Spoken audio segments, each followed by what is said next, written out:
Let's get right to the issue at hand. Y'all have already been talking about it. We've been discussing it right here on TV One. After yesterday's despicable news conference by President Donald Trump, I was in my car trying to decide what is it that I wanted to listen to put into proper context my feelings about what we heard. And I thought back to the first black woman elected from the South since Reconstruction, Congresswoman Barbara Jordan of Houston. Here's what she had to say in 1973 at the Watergate hearings.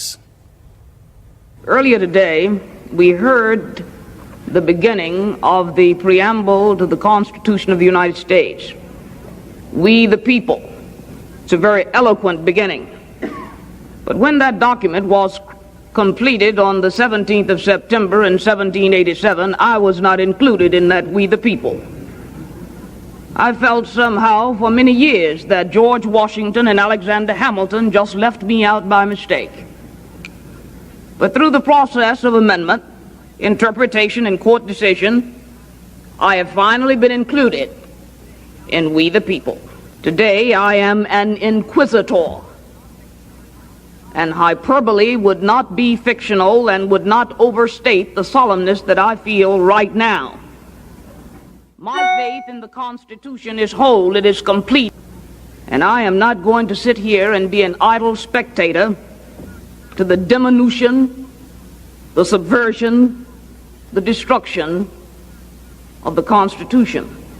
Sybil, just like Congresswoman Barbara Jordan, I will not be an idle spectator for a white supremacist sitting in the White House. I will not be an idle spectator to see Donald Trump walk in the footsteps of Republican Herbert Hoover, who led the Lily White movement when he was president from 1929 to 1933. I will not sit idly by to see Donald Trump act like Democrat Woodrow Wilson, one of the most violent racists we've ever had serve in the office of the president. The fact of the matter is, yesterday's news conference was shameful. It was despicable. It was him giving the middle finger to black people, to Jews, to Hispanics, to Asians, to women, to white people of conscience. This is a president who has no shame. He is an immoral leader. Now, I know some people out there will say, well, he was elected. But guess what? Wilson was elected. So was Hoover was elected, and other racists who have served in that particular White House. What this man has done by aligning himself with neo-Nazis and with white supremacists is shameful and should not go unchecked. But it's not just a question of going unchecked.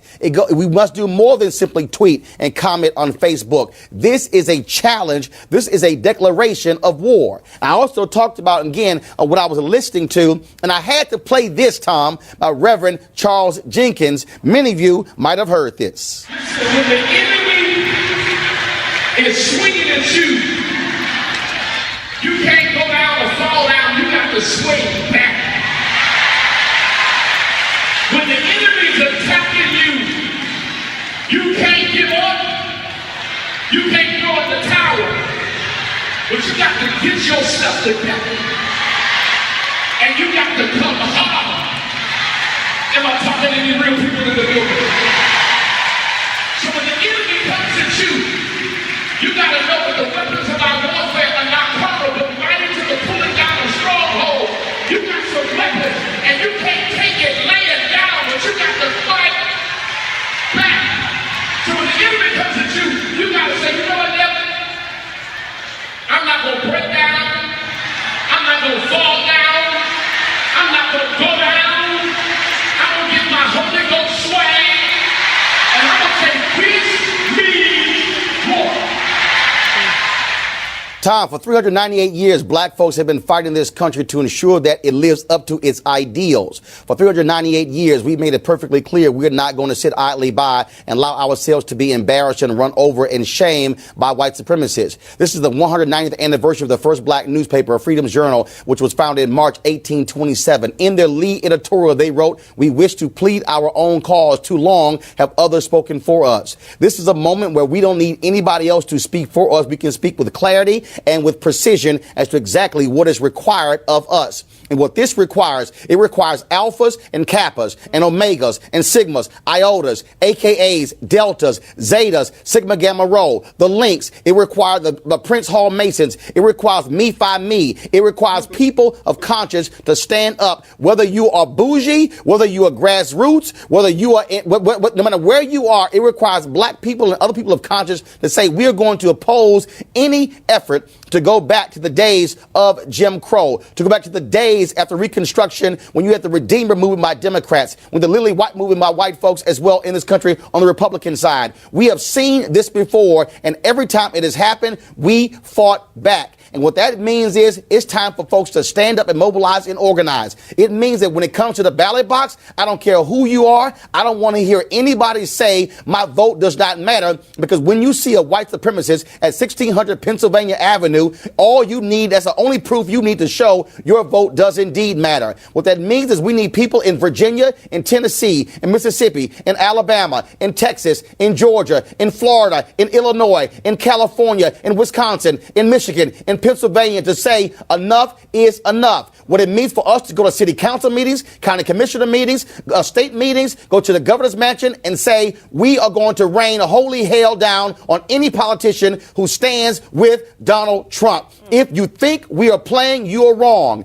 The previous generation, the baby boomers, they stood up. Our grandmothers and grandfathers stood up. Our mothers and fathers stood up. It is time for Gen X and Gen Y and millennial generation to stand up and say we are going to take this fight on and go after anybody who stands in our path. I will not stand idly by and listen to Donald Trump anymore. I will not listen to a man who is an immoral leader. I will not listen to anybody, whether they are black Republican, who agrees with him, who voted for him, who continues to apologize for him. And you will be name checked, you will be embarrassed, and you will not be invited to anything that involves black people. It is time for us to call people out. It is time for us to realize that we cannot wait. In 2018, we're going to commemorate the 50th anniversary of Dr. King being assassinated. We're going to focus on the 50th anniversary of the Kerner Commission's report on the race riots in 1967. Do understand this is a moment where people are going to have to decide whose side they are on.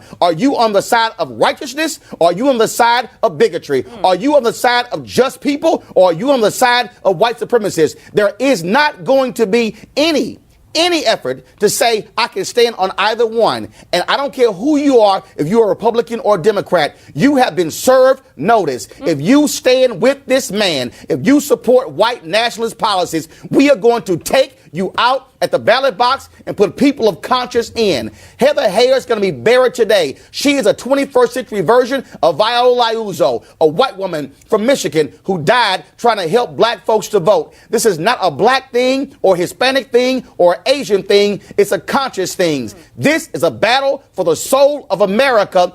And like the Tuskegee Airmen said, we will fight to the last hour, to the last minute, to the last second. We will fight, fight, fight. Number 45, game on.